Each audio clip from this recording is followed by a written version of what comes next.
It's DC. Right. Let me get on Zoom on this one also.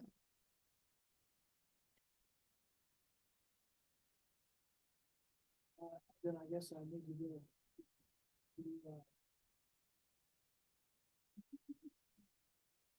You can reset it.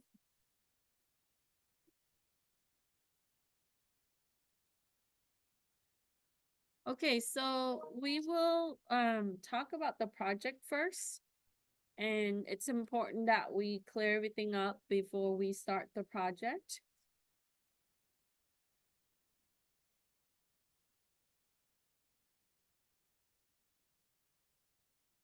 Actually, I'm gonna share from here. We're gonna share on this side.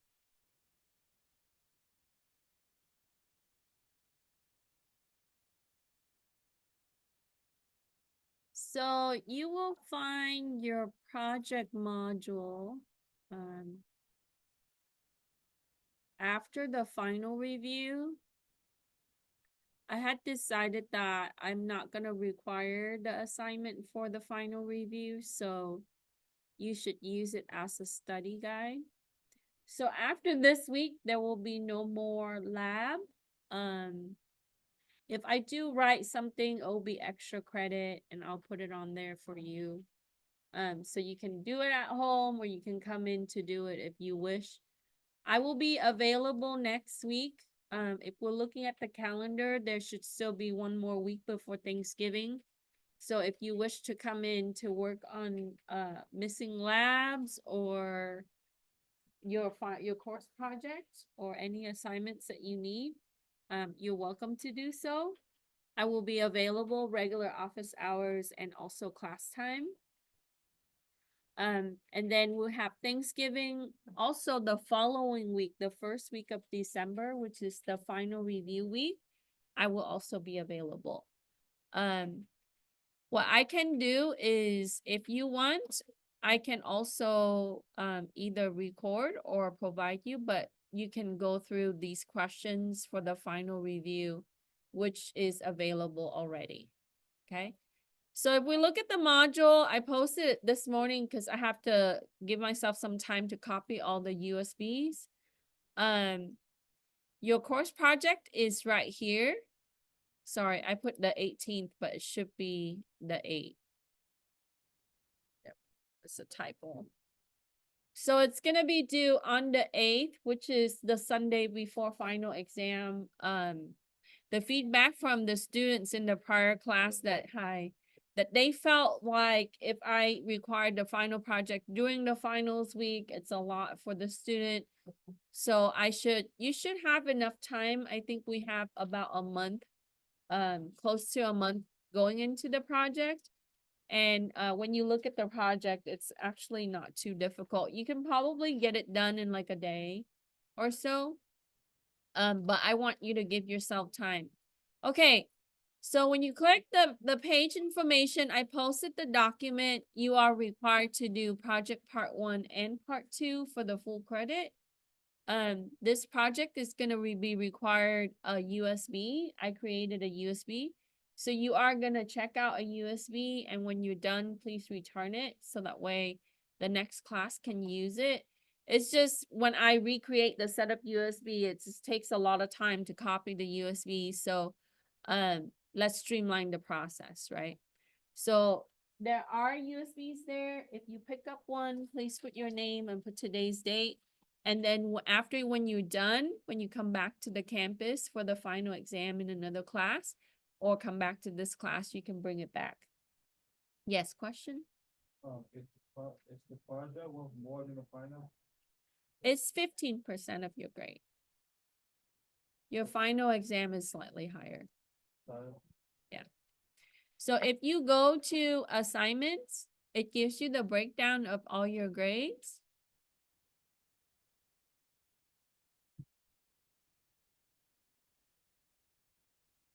Yeah, so both parts for the project is 15%. Your final exam is 20% of your grade. And so your project is slightly under. I mean, your final is like 5% higher. So now I'm going to tell you, if you opt not to do the project, you likely that you will drop your grade by 1 grade. Okay, so if you have maybe a solid A or an A in the class, even with some extra credit, you might be getting just a B or a high B. I don't give pluses, so you know, at least submit some parts of the project. But I want you to encapsulate all the things that you've learned through the project, okay? All right. So when we look at the module, go down to the project module. It's going to give you all the components that you need. You're going to be required to do part 1 and part 2. Part 1 is going to be worth 200 points, and part 2 is 50 points. So for the part 1, we are going to pick up a USB today. You are going to be asked to perform to create a USB image. I think we've done that a few times in our lab. It doesn't matter which tool you use, but you need to document it. Okay, so treat the USB like your evidence. So when you document it, make sure that we include chain of custody, like how you receive the USB, the size of your USB, and then create the image. Okay. Throughout the project, and we'll talk about the components, you are going to perform file carving, RAM analysis, and you are going to look at, you know, potential files and things that's going to give you more information about the case. I included some links for project report example. You don't have to use these. These kind of just give you a template outline. So if you decide to use them, take a look at them. But I am going to look for the things that when I grade, okay? So you can download this document or view it within. Let me go to my downloads.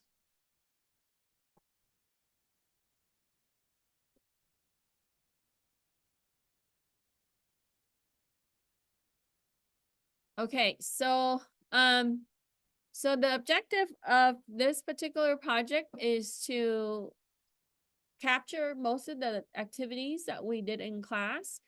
Make sure you apply the relevant tools and things that you have learned for digital forensic, whether you want to pursue digital forensic for crime analysis or digital forensic for cybersecurity. It's important that you have some takeaway from the class. You are able to join another person in the group. I found that more than 2 people in a digital forensic project like this tends to be a little bit more cumbersome in that you have to manage the third person more than just doing the work. So if you prefer to do the work individually, I'm fine with that. Just keep in mind that it is more work for a person. But if you pace and assign and manage your tasks accordingly, you should be able to accomplish it. So here's the scenario. The company suspect that there's an employee that's leaking sensitive files to an external party, right? The department had captured a USB drive and memory dump from their workstation for forensic analysis. So what you have on your USB is what was provided for your evidence. They need to find out what kind of files have been leaked, okay? And you need to kind of look into the memory dump to see if you can find additional information about network, operating system, just like what we've done with volatility. Okay, so it's broken up into phases. The first part is going to be USB image creation. Here are some tools that are recommended to you. We've done ProDiscover. We've been using Autopsy in Linux and Windows. The third tool, Access Data FTK, we haven't used, but you do have an option to look into that resource. I did look online. There are tons of tutorial, even on their documentation. They can, it shows you step by step on how to create a USB image. Okay. So, Casey, I was behind a little bit. Unit 12, additional forensic labs, is that what we're working on? We're talking about the course project. So if you click modules and go below unit 12, you'll find the course project. Part 1. So when you, yes, The project, let's do at home. you need to submit it online. You can do it here when you come the next week or so, or you can do it at home. That's up to you. If you don't have Yeah, you can, then you can come here to use the computer. Like I mentioned earlier, I'm available next week doing class time and office hours. And then we have Thanksgiving break, and then I'm available during the first week of December. So you have about 2 weeks. Not counting the Thanksgiving week. So if you don't have resources at home, you're welcome to come to doing class time to do that. And that's why I removed the lab component, so that way you can work on it. But if you have the adequate system to do this at home, you're welcome to work outside of here. I will not require attendance after today. So you can come in to get, to ask questions. I will not help you a lot with your project. I can give you some direction on how to approach it, but I will not walk you through like how I do with the lab, right? It's supposed to encapsulate all the things we've learned throughout the semester. Okay. So when you are using these tools to create your USB drive, you can also use DD. I'm fine with that in Linux. That's doable. You need to make sure that you tell it to generate a hash, and these are your hash values. Okay. Automatically, most of these applications is going to give you the MD5 hash, but you can specify the SHA version 1 hash. Okay. So are we clear? This part, I'm going to expect you to produce a USB image to turn in and document it along with the hash value from that image. Okay? All right. Then we need to make sure that when you create your USB image, you need to document how the file structure is. So when you go through the process, create the image and produce it. So this is the outcome. Make sure that we document on the report what tools you're using, right? The hash value and the image of your USB. We need to also identify the type of USB. So treat it like an evidence. You want more description about the USB as much as possible. Any question? The USB we're using, or? This is given, it's on there. You need to check it out. And then return it to me when you're done. Oh, we'll get one of those. Right. Second part. After you create the image, you're gonna use that image and you're gonna carve it. Okay. I recommend using Scalpel and PhotoRec. You can find information online, or you can use your existing tool, ProDiscover, Autopsy. All the FTK has file carving capability. We've done ProDiscover, we've done FTK through Autopsy, but these are additional tools, and Scalpel is really easy to use. It looks similar to the other tools that you have. Either or? Yeah, you don't have to use these two tools exactly. You can implement other tools, but you want to find the hidden files. And I will not tell you how many files are there. When you open up your USB and look into the folders in the file, it changes the state of your USB. So when you carve it, I will know that you have opened up your USB. So make sure that we carve through the image that we create. Okay? All right. When you carve your file, make sure that you look into file extension, look for deleted files, hidden files, any kind of file signatures that will tell you more about the file, or file that is hidden or embedded into another file. Okay, like if there is something embedded into the file. Then once you carve out all the information, if there's malware or any kind of content, you need to make sure that you document it.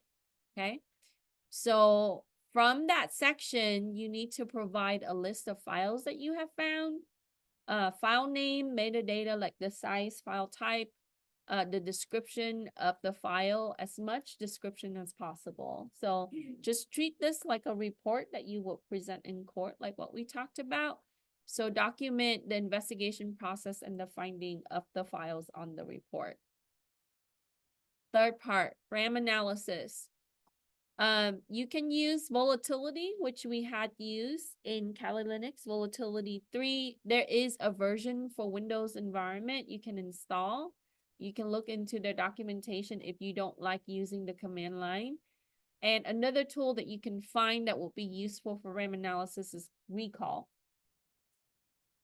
You need to evaluate the memory dump or the RAM dump to look at processes, right? Network connections, dynamic libraries, and open files. We've done this in one of the labs for the stucknets. So there is a similar file contained in your storage device. You need to evaluate the dump, okay? So the expected outcome, right? So likely that you will have some kind of suspicious activity like malware activity on the memory dump, because that's when we actually get the blue screen of death on the computer. So we want to make sure that we document any kind of irregular activities that might give us information about the malware. So include this on the report, the process, the tools that you've used, and to document the artifacts that you found. Okay, so all of those components you are going to put together. Here's the summary. For the hash values and the USB image, right? You're going to give me, it's small, so you're going to likely have only one image because it can go up to 2 gig per image. And evidence of your integrity, which is your hash, that's 20 points. Your CARF files and metadata, right? You are going to give me a list of your recovered files. And the more screenshots you provide, the better that's going to be. We talked about that before. That's going to be 80 points. Memory, RAM evaluation, RAM analysis, provided network connection, processes, operating system, sensitive information, that's going to be 20 points. And then all conclusion, everything. So all of these things tied together, your final assessment, you are going to draw a conclusion on how they leaked the data, what kind of data was leaked, everything that's going to tie into the report. That's going to be 80 points. So what am I truly grading you on, right? I am going to grade you on the analysis process, documentation, the technical skills, the tools that you've used and applied the concepts that we've learned, and then your report quality. Okay. Any question regarding your project? So for the project part 1, you can find this on your assignment. Like I said, you can do this individually. You can do this with another person in a small group. You need to pick up a USB, sign that off, and then return that to me by the last week, which is the final week of the semester. Okay, so that way the next group of students can use them. And so I put in the rubric, so you can also follow the rubric, making sure that you have these elements when you submit your project. Okay, this is part 1. Part 2. When you click next, you will find part 2. There are 2 things you need to submit. 1, you're going to complete a self-evaluation in Google form. This is a form of self-assessment, how well you did on the project, what you have learned. This takes minutes to fill out. Please do them because these questions is worth 25 points for your project. after you click submit, you're gonna see a thank you screen. Take a screenshot of it, attach it to your assignment. Okay, let me move my. So you just need to submit it. The second thing that I need is for you to put your project up on Google site or GitHub. If you already use GitHub, you can just add a repo for the class. But I'm going to emphasize this because every semester, all my students, and not all my students, some students in all my classes, somehow they don't publish their GitHub or their Google site. So I'm getting a URL and I'm getting a 404 error, right? It cannot be found. So you can go through and create a GitHub. If you don't know how, there's tutorial videos below. But the easiest one, if you haven't done a website before, is to Google site. It walks you through the steps on how to create a Google site. You just need to sign into your Google account. And you can go down to the bottom and there's tutorial videos for you to follow. Okay, on how to make a Google site. It's drag and drop. It's really easy.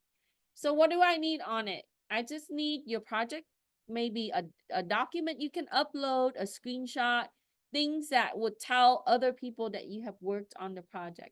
The whole point in this is for you to showcase your work to employers. So once you have set that up, you can include that onto your resume. So make sure we publish it before we submit it. Okay, so how do I submit this? So I get like people submitting it and they put comments with their URL. That's fine. Okay, so as I'm a student, when I click start assignment, I had made available tabs for you here. If you want to add a URL, you can click this tab and then type in the URL and then put the comment. Like, here is my Google site, right? If you want to upload a document with a screenshot of your self-evaluation and a URL of your Google site or GitHub, that's great. I get one document and everything's there. So there are multiple ways, and I prefer it this way so I can look at it and check your website at the same time. Okay. So I can do a file upload. I can also include a URL. If I wanted to do a text entry, I can also copy and paste the URL in here. And then, but I think Canvas doesn't allow you to use multiple options. So the best thing that you would do is this. What happened if I put the URL here or I upload and I forgot to type in the URL? You can add it into the comment. I would still see it. Okay. The only time that I won't be able to give you a grade is if something is wrong with your URL, and that happens a lot. Student create Google sites or GitHub, and then they forgot to publish it. So when I go to find it, right, I should not have to go dig for it. But that happens in my programming class.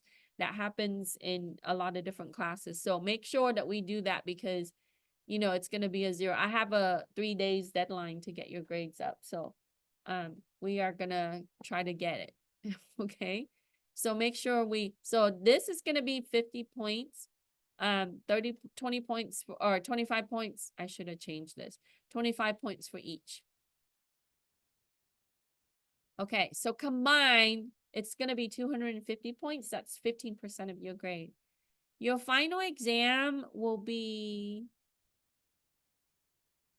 available during the second week of December.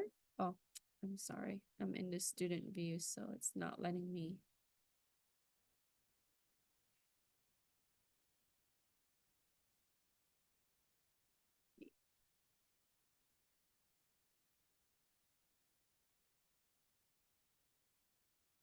It's a little slow today. No. No open notes, no open. So we're going to use Lockdown Browser. This is going to be available the second week of December. But make sure that you look over the final review. And then when I get a chance, I'll try to record the videos and I'll put it up. Okay. But go through these questions, you know, go through your notes. And it's gonna be multiple choice like the quiz, so it should be pretty easy. Okay, any questions? Okay, so that's the course project and a little bit about the final. We're gonna do our last lab today, which is kind of fun. So I know some of you start scanning already based on last week, right? We're gonna do lab 12-2. This is gonna be the drug dealer case. It is another mobile device that we're gonna examine. Yes. AC, Turn up the AC. turn it off. Turn it off. It's cold.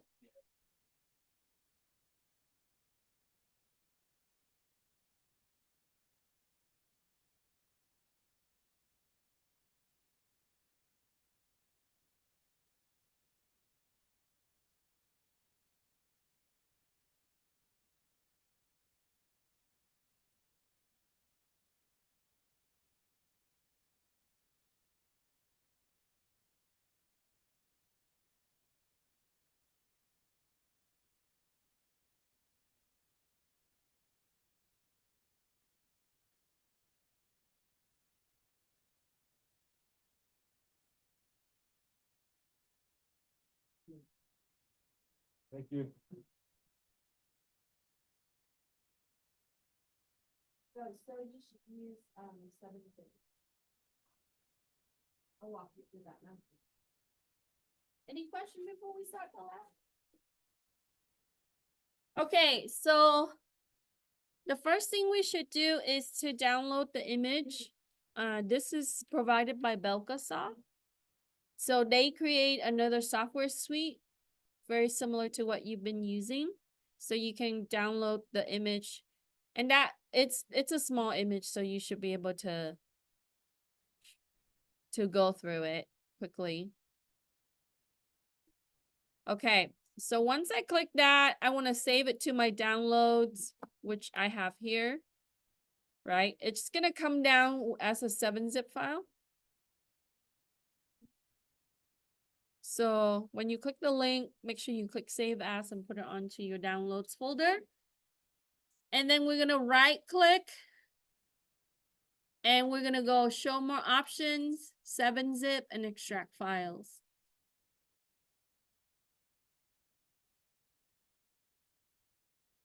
So again, once we download the image, right click, Show More Options, 7-zip, and Extract Files. So it's gonna give you this folder, right? But if you notice that there is a .tar in here, Oh, it's not down. your file is not downloading. That's fine. Yeah, that means it's not done. You can look at the status on the top right. So if it takes a few minutes, just wait for it.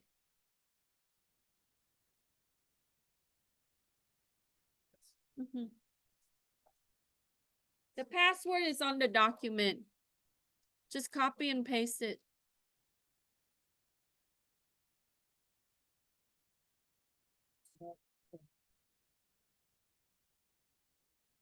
With control. It's not downloading. Just copy and paste it onto your browser. So copy this, right click, copy, and then open your browser tab, and then paste it on there.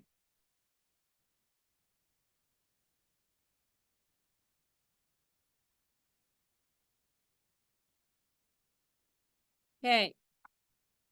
So once we download, right, go to and save it to your downloads folder. It's gonna look like this.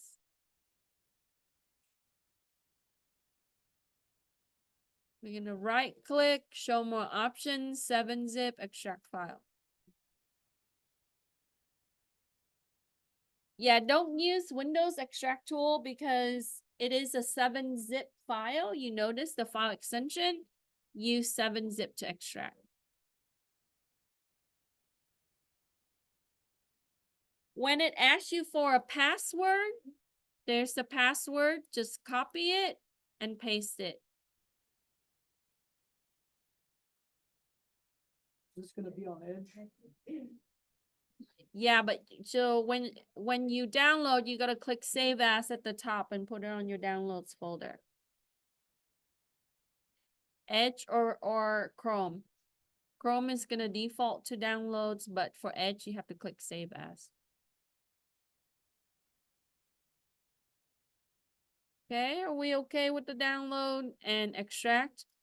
So, yes. Yes. And then, Click Downloads folder and click Save. So once we have it extracted, open up the folder and you're gonna see this, the .tar file. This is a zip, a compressed format, a tar file that's what you see in Linux.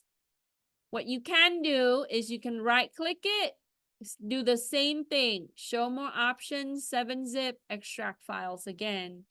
And it's gonna give you the folder without the extraction, the tar. Okay. So after I have extracted the 7-zip, the Belka day, I'm gonna open up the folder and I'm gonna locate the tar file, right click, show more options, 7-zip, and extract files again. And it's gonna give you this. If you preview it, basically it's gonna have the data in the storage folder for the mobile device. says to enter password. Yeah, the password is in step 2, you copy and paste it.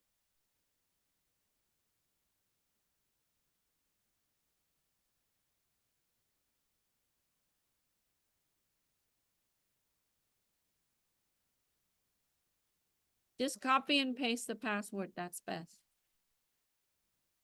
Okay. So once we have the files ready, we're gonna open up Autopsy 4.20.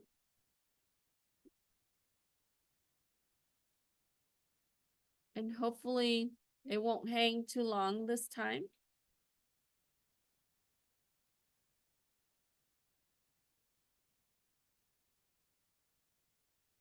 Then when you see this prompt, just click OK.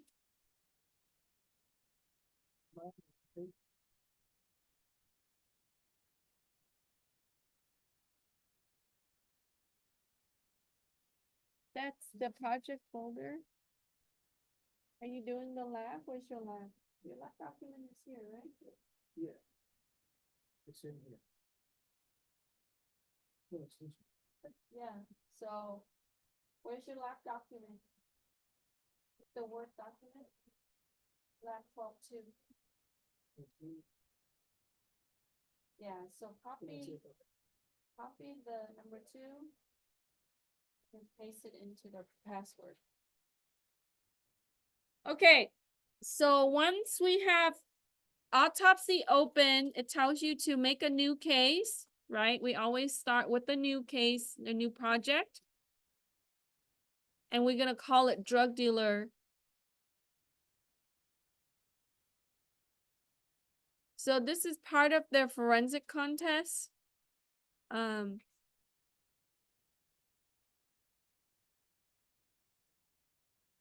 Now, the base directory, this is for the folder where you're gonna keep your report, right? The outcome of your project.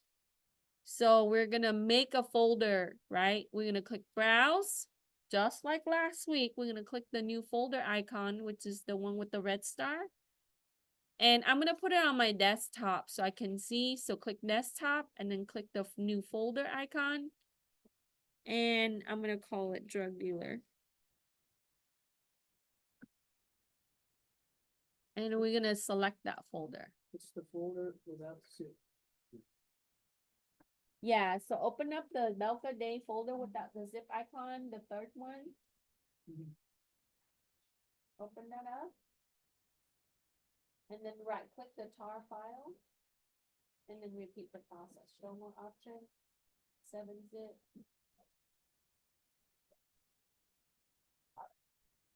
Good. Once I get this one, Yeah, then you can work on the steps. So once you get the extraction done, you would start with step 3. Open up the app and then do the new case. Okay, so we talked about making a new folder, and I have it on my desktop, and I create a new folder by clicking this icon and calling it drug dealer, select that folder. That's gonna be the output of our scan when we're done. Okay, then we're gonna go ahead and proceed. So we finished step 5. We're gonna go ahead and click next. And this is case number 3. So we're gonna do 003 and then put your full name.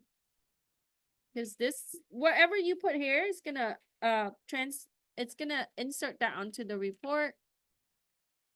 And then if you want to add notes information,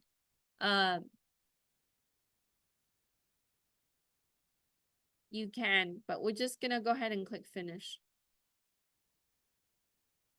I don't have Autopsy. I have to download it. You have to search it on the thing and type autopsy. Search it on the Windows search bar. Just put auto and you will find, just auto is good.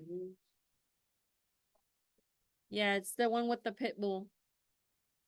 Download it now, then I just save it to, Yeah, so it's opening and then you just follow the step, okay? You are at step 5. Oh, I'm sorry, step 3. Okay, so we're here. We're going to click add the data source, right? And then we're gonna go into the file, the folder that we extracted. So that will be under our downloads folder. And then remember when we selected the iOS thing last week, that took forever. So just make sure that you toggle that off. So here, we're gonna go ahead and generate the new name for the host for the data source. And then we're gonna keep the first option selected. Now, when you do this on your project, right? If it's an image, you're gonna keep the first option. Last week, when we did the logical files, if you are looking at files and folder on like a storage device, you can use logical files. So we're just gonna go ahead and choose, we're gonna do disk image or VM file. Go next. And then browse. And we're gonna go to our downloads folder. So click at the top. Oh, I'm sorry. This PC or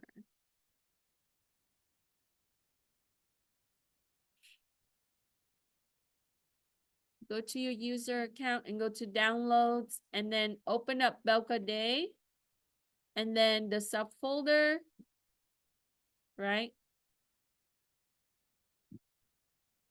Click open. Let me go back.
Hold on, let me go back one step. Let me use logical files and see. Yeah, it wants.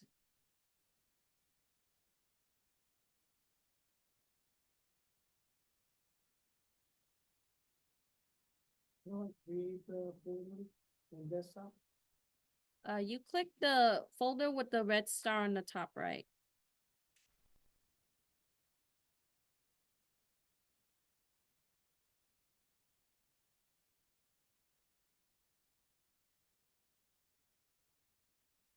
Okay.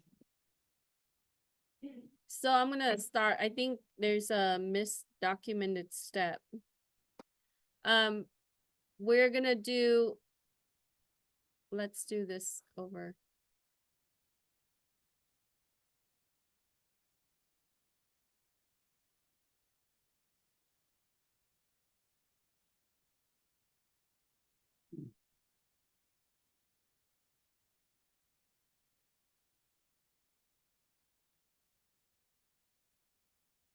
Okay, so we browse, we make a folder by clicking desktop and then this red star folder and call it drug dealer, select that folder, go next. Oh, it already, we're just gonna make another one, I guess.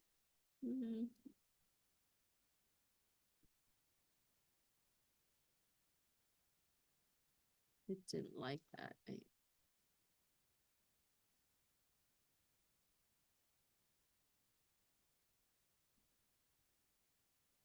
Okay.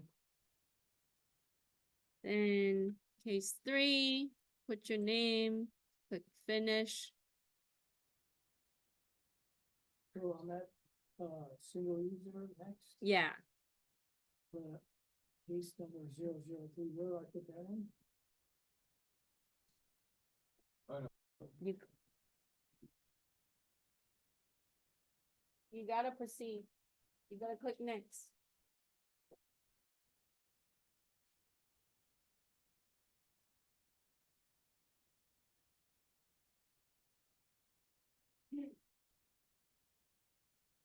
I think in the step I had you selected this, right? And then you guys browse to it, but you cannot, it's not loaded as an image. I'll show you. Okay.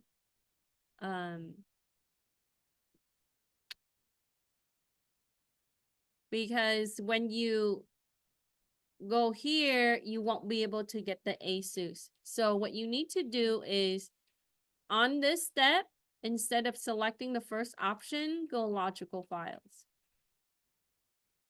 And then go next. Do we need to put a phone and email? No. Just put your name and click finish.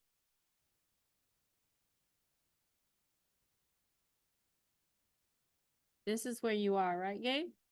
Yes. Okay, click next. Then what we do is for this step, click logical files like last week. Okay? Now it's just to select host. Go next. And then you need to select the logical files. Go next. Here is where you click add. And we're going to find the extracted folder. So on the top, go to your user account. And then go to downloads. And the extracted folder, not the one with the 7-zip, the one without the 7-zip. Open that up. And then you're gonna find the ASUS.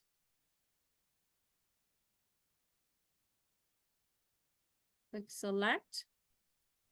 Go next. We're gonna take off the iOS analyzer and leave everything there.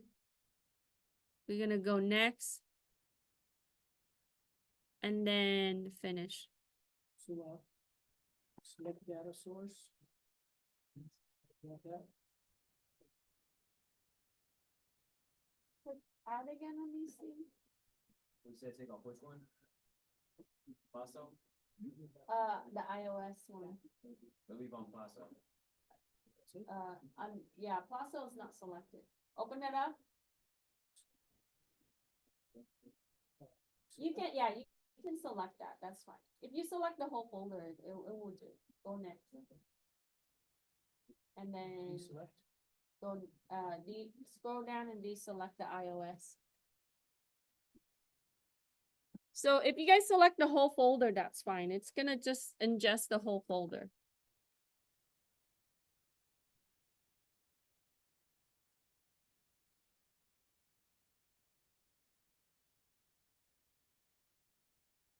Okay, so as it populates, I think you have to select the whole folder for it to kind of, and you can go back and change your data source, right? Click add data source and then point to your unzip folder, the Belkasoft one. This one, this one. So You have to use that. yeah, I tried to get just the image for the mobile devices, but it's not ingesting. So yeah, if you use the whole folder, it's gonna bring in the data and the contact information. And it will populate quickly. So you're gonna get contact, you're gonna have apps, right? Now the app is gonna show up just like what we saw last week with the compressed file like this, but you need to look at the apps in the middle. Okay, like sound picker, you know. All right, and then your messages. Remember that this is a drug dealer case. So we want to look closer at the text messages or the messages, the exchange information, right? And as it populates it, you might not be able to read the message right away like this. See how we have it in plain text? It's just nice. Thanks, got it. So you kind of have to outline the whole conversation. So your goal is to answer these questions. What is the full name of the phone owner? Right? Let's say that this phone belongs to a drug dealer. You want to get his identity, first and last name. What is the phone number that he reported to about the drug delivery? So every time that he delivered drug, he's gonna communicate with someone. So we want to know who his supplier is. And then we want to look at the location. So every time that he deliver, he would have to confirm. And there might be a geolocation that we can track to see. So for the night of the arrest, where are the locations? And then how long has the suspect been a drug dealer? And then looking at the Bitcoin wallet, from what Bitcoin wallet did he get paid for his last delivery job? What is the phone number of the drug supplier? And you need to make sure that you have the last message or communication of, so I would track, right, on where they would meet with how he meets with his supplier, and you need to put down the time in UTC. Okay. And then we need to find the IMEI identifier.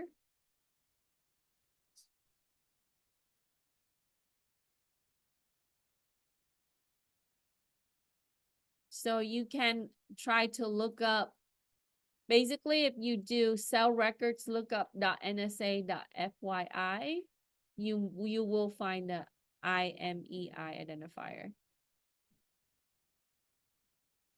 And then lastly, you would just answer the question, how did you apply the concept? So your goal is to answer all of these questions, right? Let's assume that if you work for law enforcement, this is what you need to find.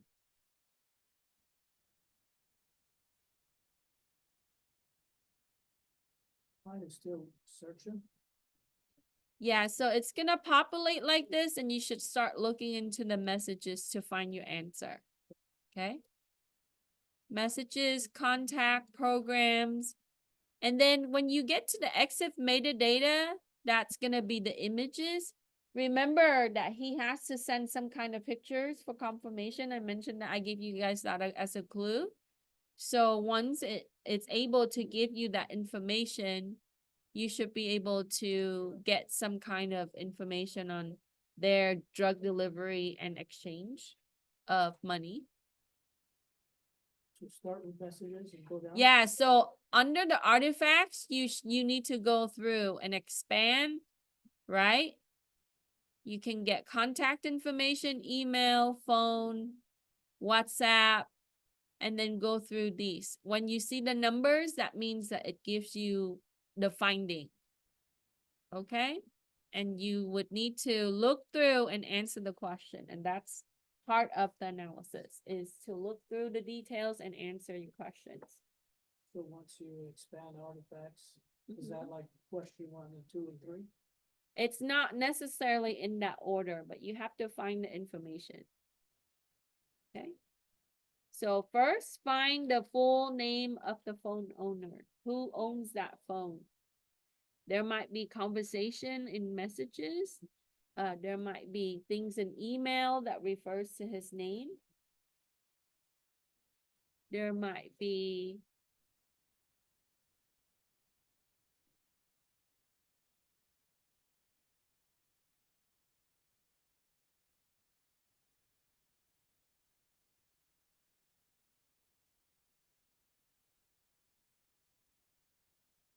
so you're gonna see Craigslist information, and it kind of gives you details on what state he's located in. Okay? And city sometimes. So we see Arizona, and then there's Phoenix temp job. So those are some of the clues that you can find.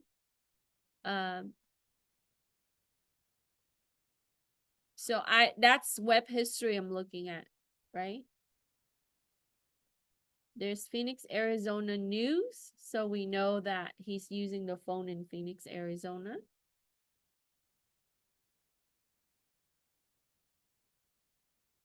Then home for sale. So sometimes web search history is also important. And then he's also looking up like knee clinic in the area. Porn. That happens too. Sometimes you don't want to see those things, but you know. I didn't see his name as messages. There's Google Maps, like for church. Nothing showing up. The messages on. No, nothing at all showing that place. Had been like that. Oh, that's nice. Re-add your data source and add your extracted folder.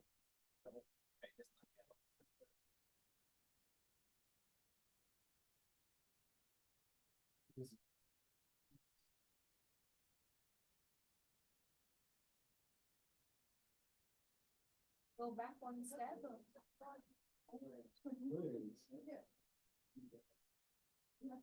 your folder? Where's your extracted folder? Downloads? Yeah. So that's not the right folder. I didn't You can pause that for a second. Let's show me your downloads folder. No, you can cancel. Let's fix on the outside. What's your file manager? Yeah, go to downloads. Okay, where's your downloaded? Okay, you need to right click this. Not double click, right click.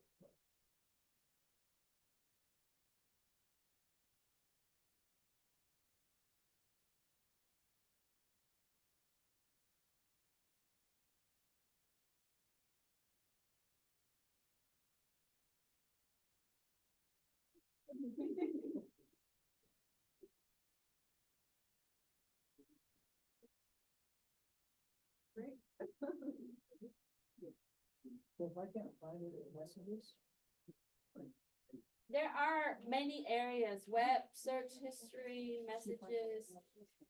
So forensic is about looking everywhere to find things, right? There will not be a person to give you the answer, so you need to look. Yeah, so now go back and add your data source.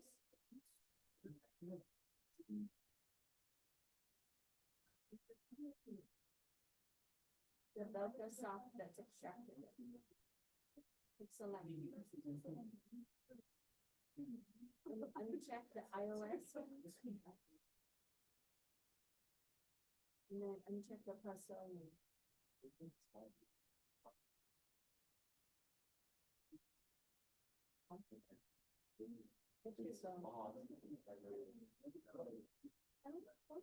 Well, just a second in, so you're gonna give it some minutes. You get in trouble with this stuff.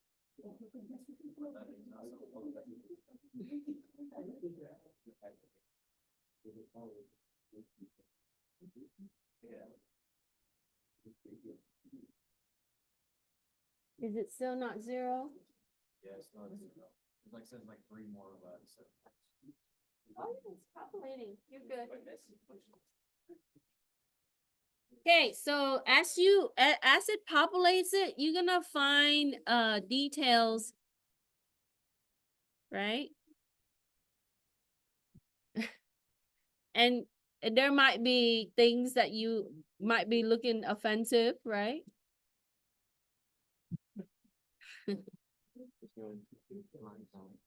I'm sorry? Okay. Let me pause my video real quick.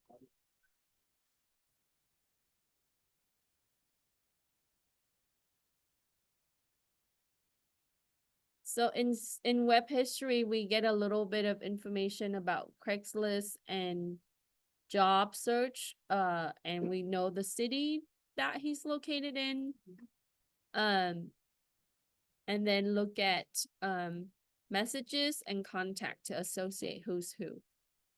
We got the boss. The phone is the boss.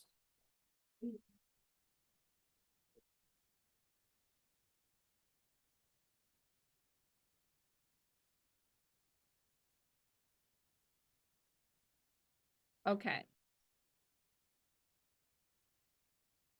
So if you have his first name, then you need to look for his last name. If you can find that.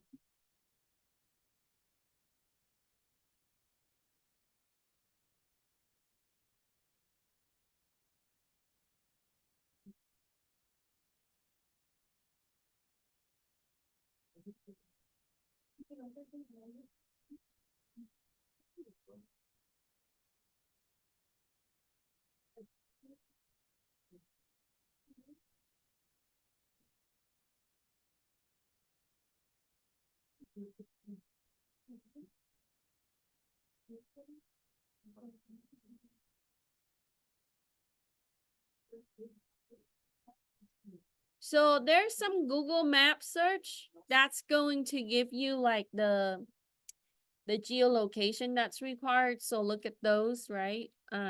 There were times that he was meeting or he goes to different places, sometimes for delivery, sometimes not. So in a real case, we want to put together a timeline on, you know, where they are at a certain point. Because ultimately doing digital forensic is to put together a story of what had happened, right? So there was some upload of images. So web history is going to tell you a lot. And then web searches. Look under contacts. And then look at the messages.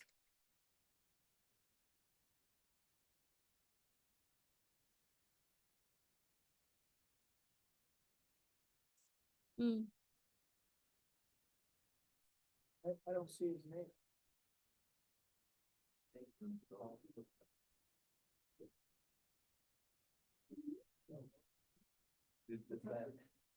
That's good. If you guys are able to find more, right? Like a portrait or whatever, that's good. Selfie. I found multiple of his pictures, but that's about it. Inside you, that very good.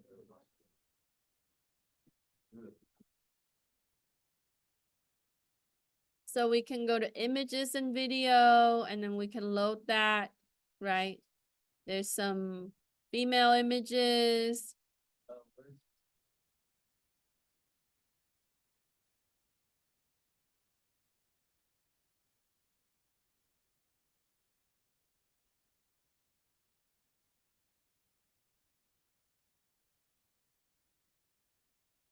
Geo-locations. Let's see if it actually, yeah, it pinpoints it, right?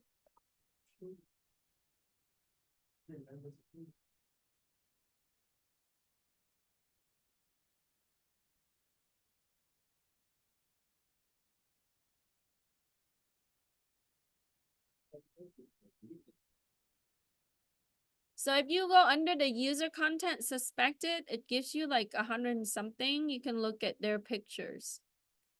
And if you look at the metadata, it actually tells you more about like when it was taken, like the timestamp. So when he delivers, right, there's money being exchanged. So there's a picture. So that way you can see, if you look at the timestamp, it will tell you when that occurs. So where am I at? I'm under the user content suspected. These are all the images. So you just need to go down one by one and look. Right? There's money exchange again. So likely that's a delivery. And then you look at the metadata, it's going to tell you the timestamp. So if they deliver it 100 times, you have to document it 100 times. Okay? It's painstakingly slow, but this is how it's gonna be, right? But just think about like every clue you get is 1 point, right? The more clues you have, the closer you are with putting together the story. When you put the images to it. And Because every time that there's money involved, he takes a picture. When he does a delivery, he take a picture of the money. Over. so I'm still trying to find his name on the contacts. I haven't found it. What do you see?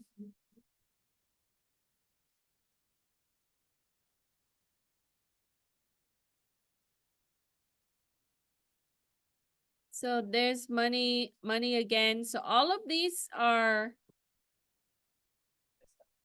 Mhm.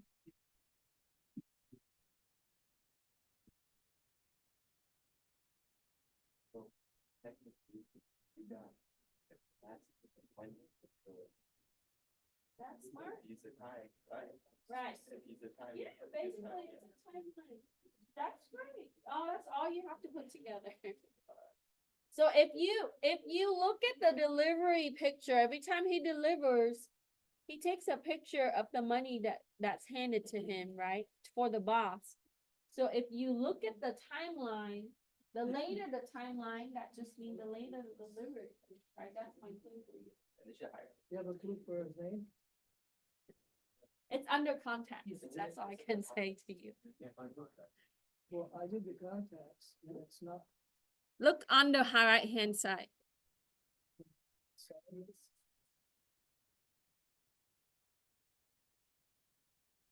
So, and the pictures you can find that under user content suspected. So you gotta go down each one, right? And then look at the metadata that tells you the timestamp.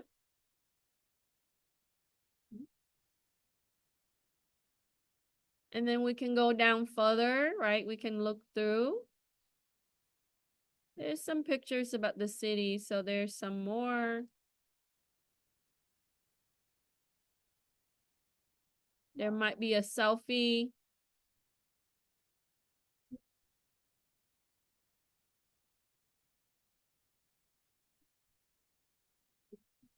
X-ray, because he said his knees hurt, right? Another picture. Another picture. Modified.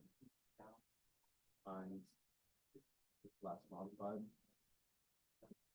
And mine shows all their own For the picture? raw pictures. I'm gonna make a data. Yeah, it doesn't, because most people just take a picture and save it, and that's it. Right? But it shows you it's not gonna be accessed and changed. So that means that they haven't really opened it, or, like when people put a filter on it and save it again, that's last access and modify. It's gonna change.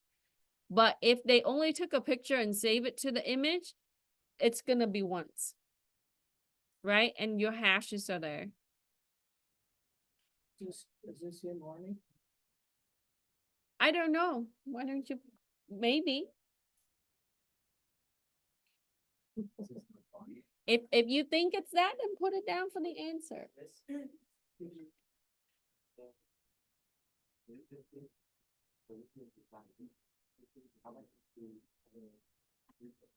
Yeah, you're gonna go to the file metadata.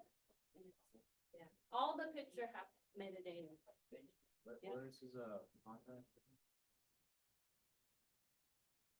If on the left, click on contact and look on the right hand side.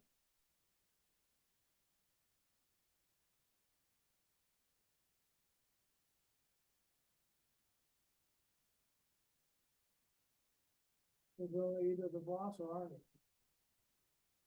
Well, it cannot be the boss because that's his boss. Right. A drug dealer would have a boss, It'll be Arnie. There's nobody else. right? But look at the number and then look at the text messages, how that is used.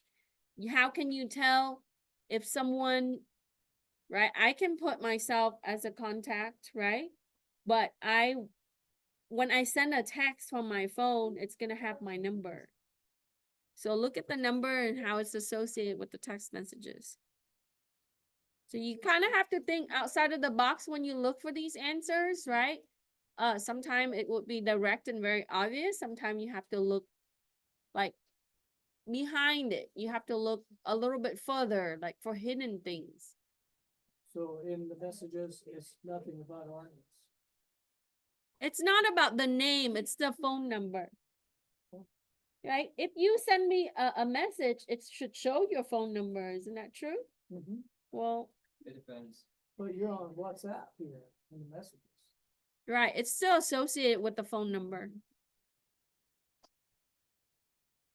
WhatsApp uses mobile number. So up here, it says from phone number. And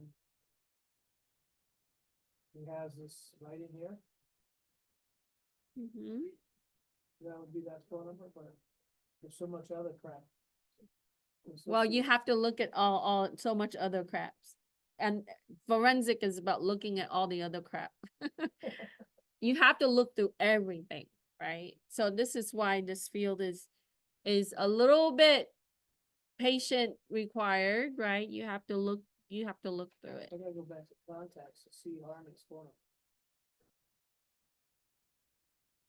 So once you have your boss information, right, you can use NSA cell records lookup to see if you can find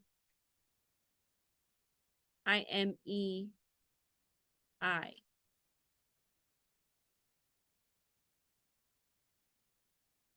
Where do you put that information in? Is it down here? What are you talking about? The, Do you like the boss's phone number? You have to go to a website to associate that.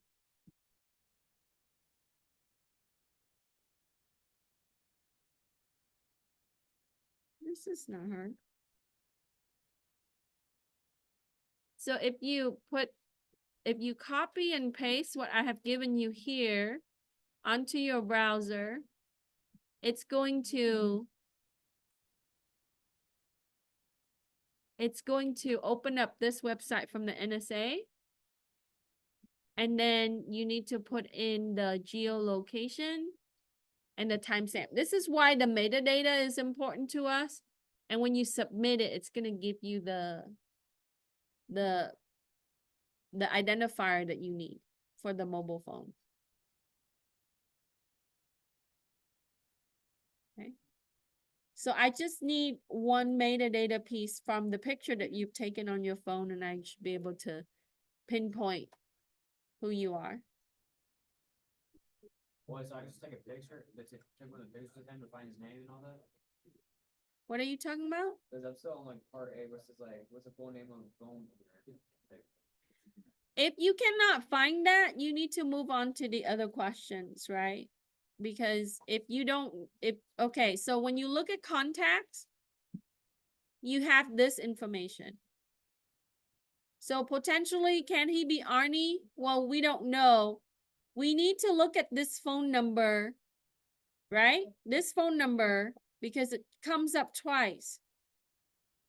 And then we would associate that with messages, because if that phone number is sent from the phone, then it is Arnie. Right? If it is not, then it's not Arnie.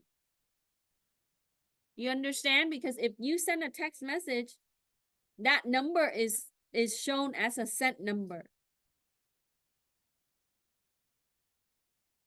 So you can associate the Arnie's phone number with sent.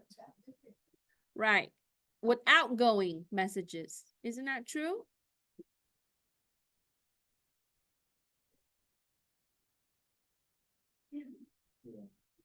So so there's one that's incoming here for the 808 number. Let me look at the number again. 808-482, right? 6989. So if you look at the messages, if you look at outgoing number, it says to that number. So is it Arnie? I mean, why would I send a message to myself? Right? And it doesn't make sense to save Arnie as a contact. And it's also incoming from Arnie. And then it says, hope you're right. So if I'm looking at outgoing,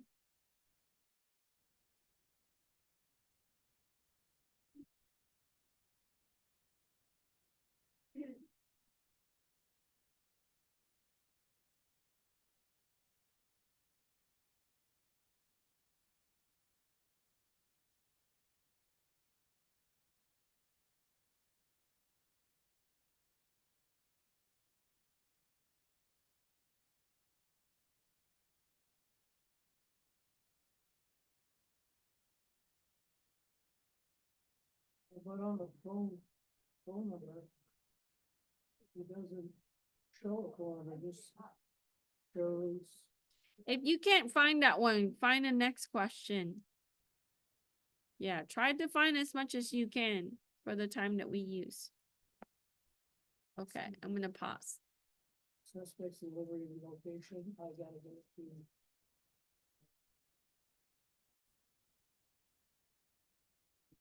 So we mentioned the X-ray, look for clues for names there.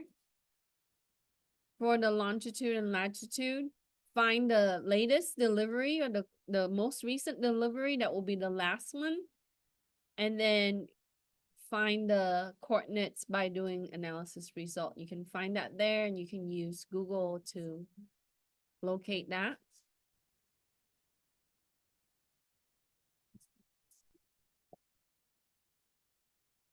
And metadata is going to give you the timestamp.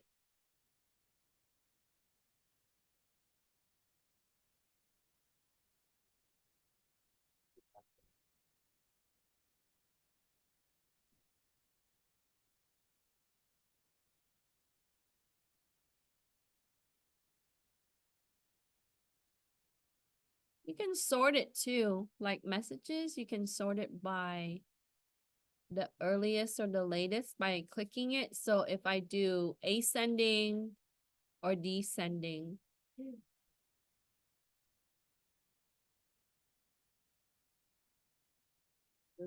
you can also sort it by phone number. Just click the column. Or the type. So that way you can see, and it's a little bit more organized, so you don't have to go through each one. The timestamp on this, the last picture, delivery, is zero, it's all zero. What do you mean 0? For that one. See this? So like this one, if you look at file metadata tab right here, Yeah. the timestamp is, it shows modified right there. That's the timestamp. Well, it's 0, 0, so. No, it's not 00. Well, mine, look. That means that it hasn't finished Hmm. setting that up. Click on something else.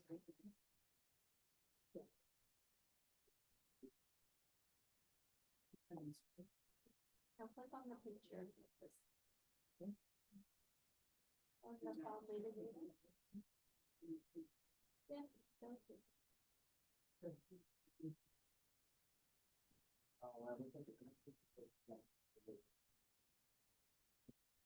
Okay, you found it?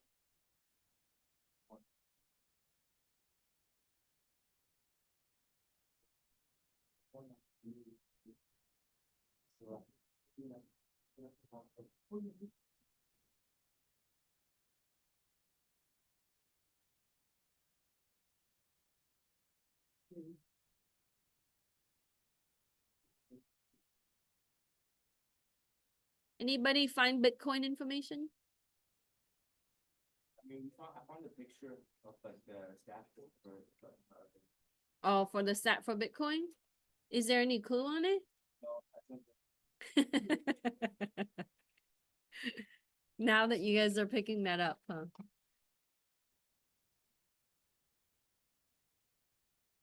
I only found his contact stuff, but I can't open it. What do you find a big one?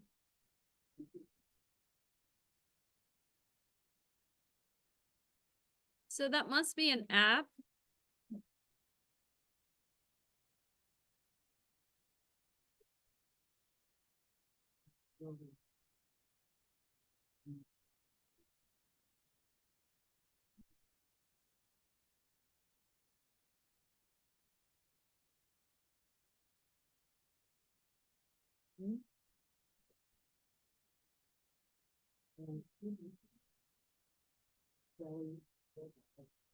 But it's on Yeah, my. leave you alone.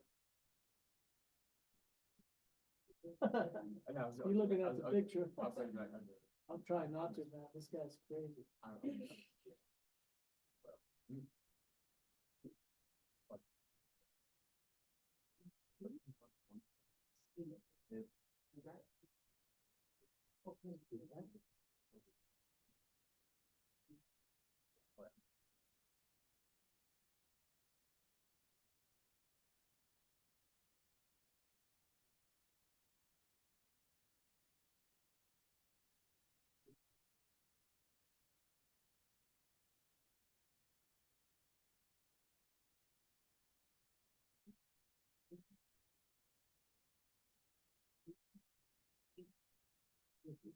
Hmm.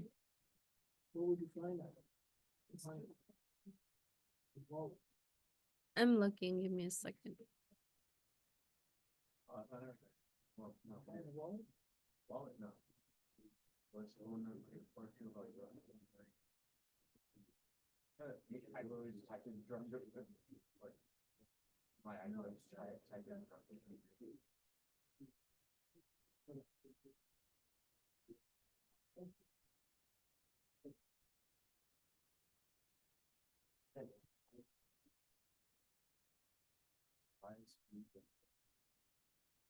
This is pretty cool though. The whole thing, like counting down everything. That's nice. Yeah, I got that. And you could do it on that. Yeah, like, yeah, you're like the virtual predator, like, predator.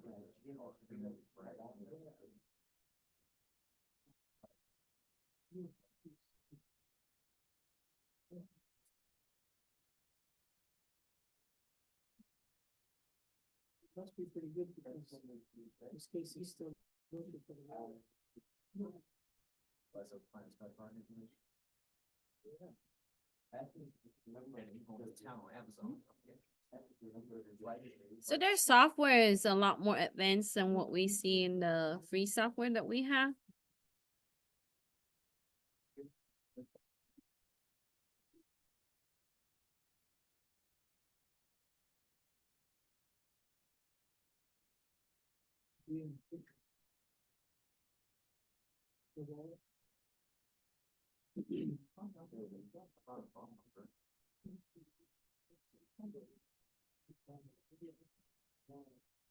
Let's try the timeline.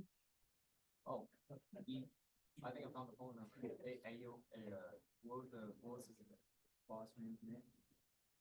The boss? I didn't see that.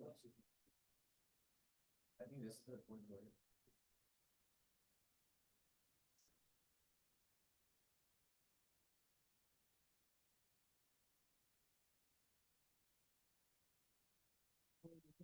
The timeline component. Oh, I have too many things open.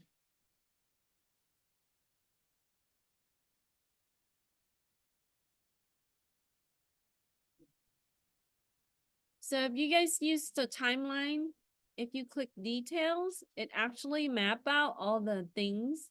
Like when they took a picture, when there were messages, right? Of course it's gonna kind of lump up between these few years. That's like the most activity. So you can see, right, when he starts and Just thinking, yeah. I think I found a quick way to find the phone. Mm-hmm. How? Like I saw, what I did, I did a keyword search and I just put like drug dealer. It's funny, then in the keyword list, I specified phone numbers. And then it showed me all the stuff that mentions phone numbers with drug dealers. And I went down to, I just happened to look at the, dialer.db file, it still happens to have a phone number in it. Yeah. So what he's saying is you can use the keyword hits and click here. You can select phone number and then you can add in your phone number that you have, like the boss phone number, and it's gonna give you the hits. That's a good way to also find things too. We learned that with Pro Discover, right? Using a keyword list. Mm-hmm. So you can select that or, you know. Hey. Just in time. All right.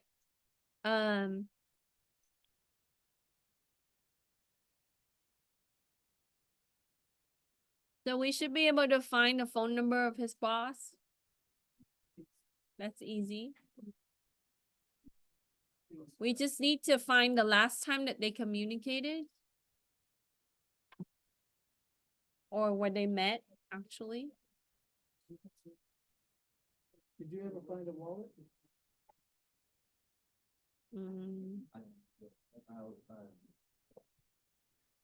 There should be something that's related to Bitcoin in here. You can also do keyword search. Under Bitcoin. Yeah, I thought I saw that there.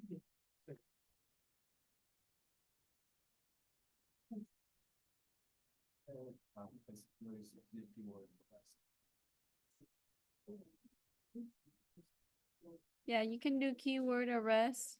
Sorry, doing the keywords actually made a lot more easier to sell files. Where? Like, if you want to specify specifically, like, if you're going to phone numbers, if you type phone numbers and keyword search out the keywords that's on the keyword. Where you type it like that?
Yeah, in messages, you see multiple Bitcoin when it's under BTC.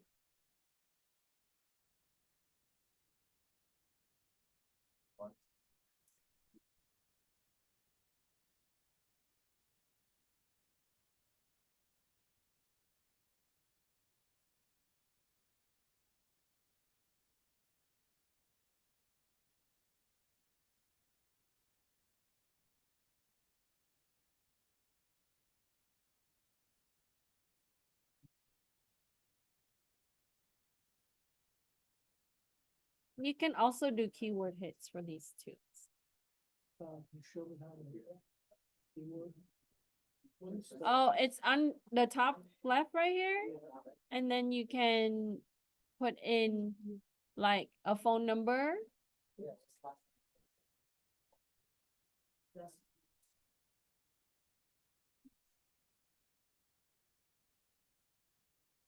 So manage list and then add your keyword list. Remember we did this?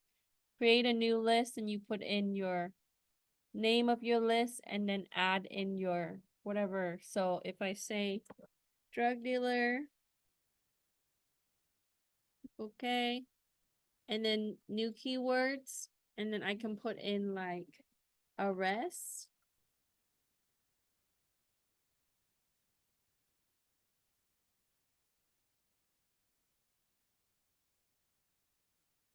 So select this and click search.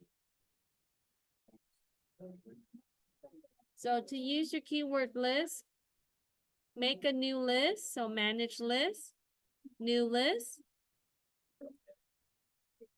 And then we can say, let's say we want to find supplier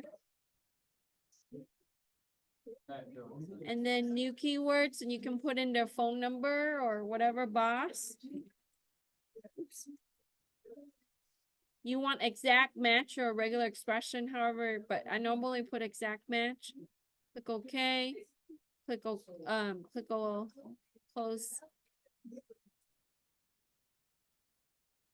Click OK here. And then go back here, select that list, and then click search. And it's gonna give you the result based on what you put. What did you do for supplier? I just put like their phone number, but I just put like their nickname like boss. So it's gonna give me like I put, and you can add or subtract the list information. And then once you do that, select the list and click search. So it gives you, you know, like how you wanted to see, like if they communicated, when's the last time, and then you can also do like location, modify time or change time. You can sort it by that. Yeah. Mine's the part where you message your dealer or The latest, the most recent? or that where you have supplies. Find that.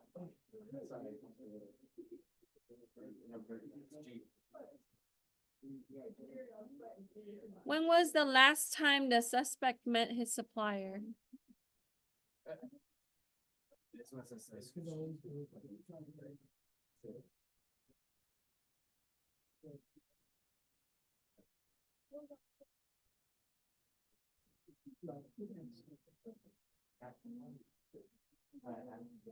It has something to do with pizza. Pizza? Mhm. Why is there no pizza? For question G. Yep.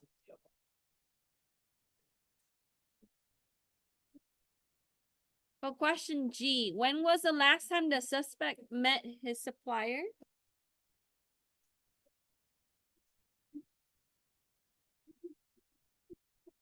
It has something to do with the pizza restaurant.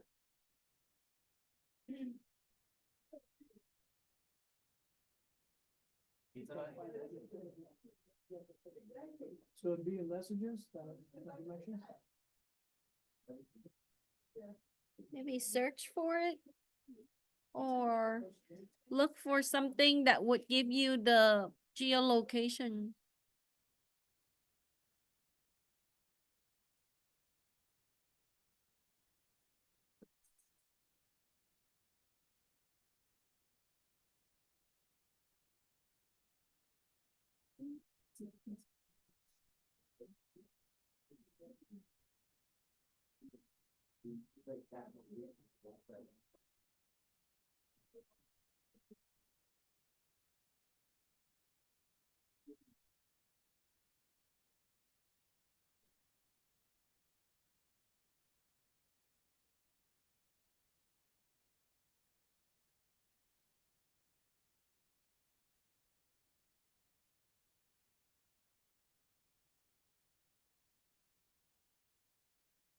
Mm. You know the coordinates that you had earlier, the 112.33? Yeah. You know the last time that they exchanged the money? That's the last time that they met. I don't think there's, but I found the pizza spot. Pizza Hut. Yeah, I think that there was another event. I don't know if I included that in the question. The pizza has something to do. Find location, or find a Facebook pizza. Yeah, there's a pizza delivery information. Look in the pictures, you look in the pictures of the pizza spot, and then you just, find the timestamp. Under user contact? Is that what you look for? I think so. Do you have a pizza delivery event? Look, it's, If you can find a pizza delivery event, you can find the answer for G. wait, about the picture of the pizza spot? Yeah, so the coordinates for that. What's the coordinates for that? It should be like negative 112.30 and for by 33.5. That's gonna give you like it's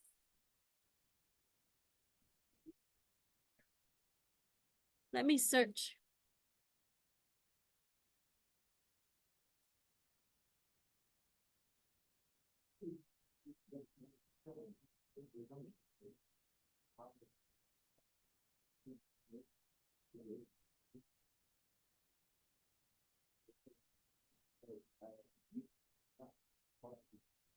I mean, or that's your, then it's.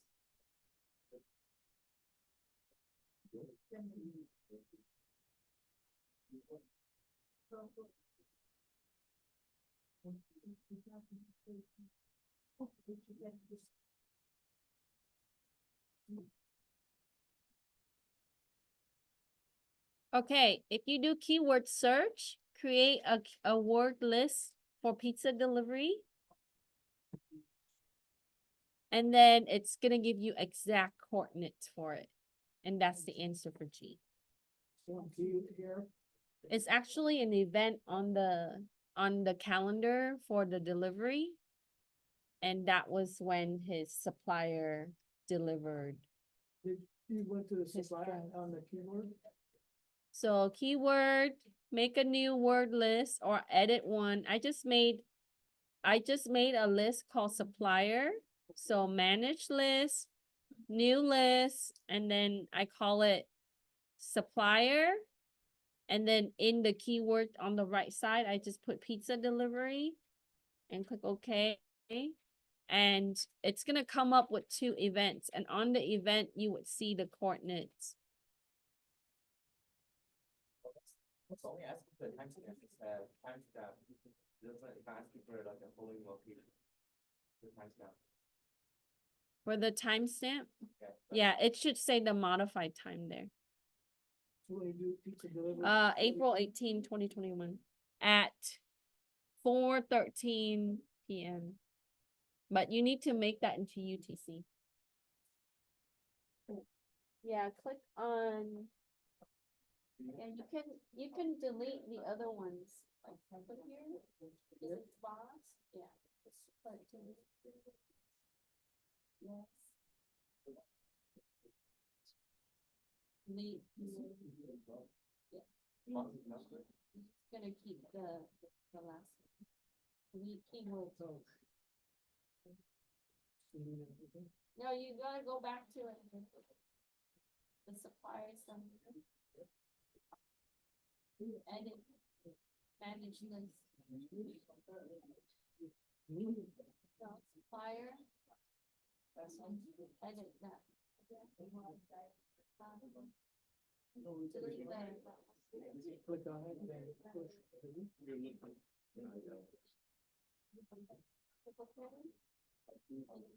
Search. So, go to keyword list. And then select the list and then search.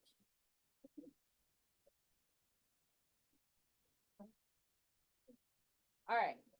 So, yeah, if we need a break, bathroom break, but when we are done in about 10 minutes or so, I'll take attendance.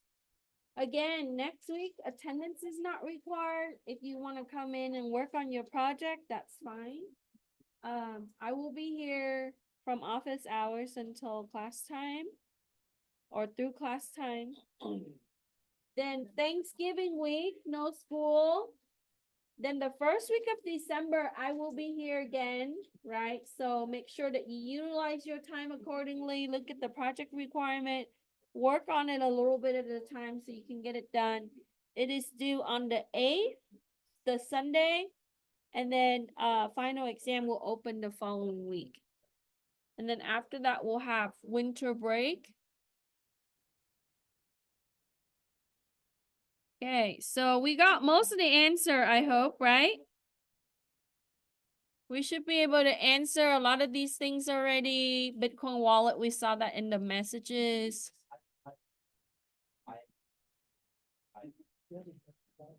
So once you have, so you got this, right? You got the coordinates from here, from the pizza delivery, right? You're gonna take that coordinates, you open the website. So I'm gonna open up a tab. I copy this, go to my browser, paste it into your browser, and it's gonna open up this. Plug in the coordinate and the time that they last met, and you're gonna get it. Yeah, the whole point in getting G is to get that. You guys got that? Once you have the answer for G, open up this website, just copy and paste this onto your browser. Take your answer from G and plug it into this. So how, right? When I put down the timestamp, but when I did the pizza delivery search, it gives me the coordinate because that's an event that happened at this physical location at this time. You know that NSA track all your communication. So with that, you can confirm, right? You already saw this in movies and things. So as long as they have the location and the time that mobile device is used, right? So it would tell you it's not exactly to the actual mobile device. It's just to the provider that uses the cell tower at that location, like Verizon, T-Mobile, you know. So it gives you that number for the IMEI. So if you can get G, then you can get H. That's kind of fun, right? Following the trail and At the end, you should be able to answer some questions. So today we learned how to use Autopsy more closely. We learned how to do investigation on mobile devices. We learned how to use keyword search. We learned how to look at metadata on images. We learned how we apply all the concept that we talked about in the class. But you know.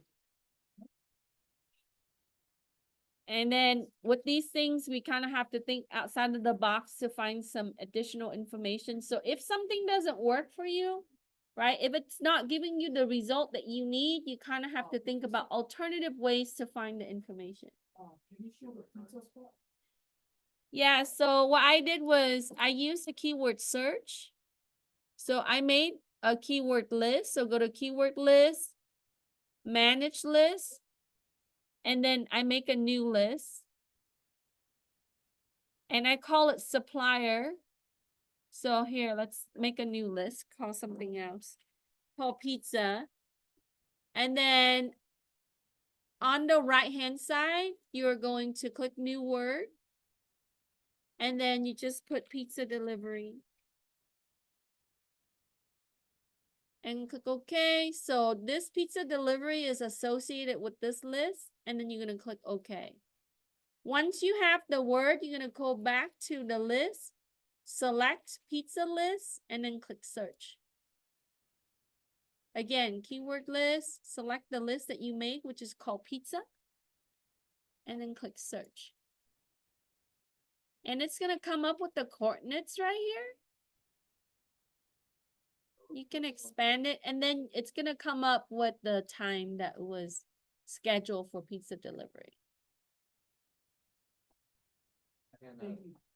Yep. As long as you want to. And once you have that, you go to the next question, open up this website. So your browser, open up a tab and then paste this in. And it's going to ask you for the coordinates and then the actual timestamp. So that way you can get the cell BS location.